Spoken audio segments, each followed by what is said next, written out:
আজকের মিনি ব্লগে থাকছে সকাল থেকে দুপুরের রুটিন। সকালবেলা ফ্রেশ হয়ে মুখে একটু বরফ ঘষে চলে এলাম রান্নাঘরে। আজকে হবে উচ্ছে ভাজা, যেটা আমার খুব প্রিয়। গরম ভাতে উচ্ছে ভাজা খেতে আমার ভীষণ ভালো লাগে।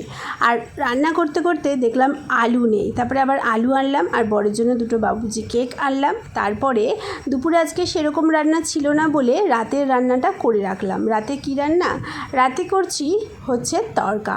আর তড়কা করতে করতেই ভাতের ফ্যানটা গাড়তে গিয়ে হাতে পড়ে গেল গরম ফ্যান, আর বরফটা বার করে হাতে সেঁকা দিলাম। অ্যাকচুয়ালি বরফটা আমি রান্নার শেষে ঘষেছিলাম মুখে, একদম প্রথমে তোমাদের দেখিয়ে দিলাম। তারপরে এক তড়কা বানিয়ে রান্না কমপ্লিট করলাম। রান্না কমপ্লিট করে গ্যাস ট্যাস মুছে নিয়ে স্নান করে চলে এলাম গরম গরম ভাত নিয়ে, উচ্ছে ভাজা আলু ভাতে। আজকে একদম সিম্পল খাবার খেয়ে দুপুরের লাঞ্চটা সেরে নিলাম। এই ছোট্ট মিনি ব্লগটা ভালো লাগলে লাইক করো, সাবস্ক্রাইব করো।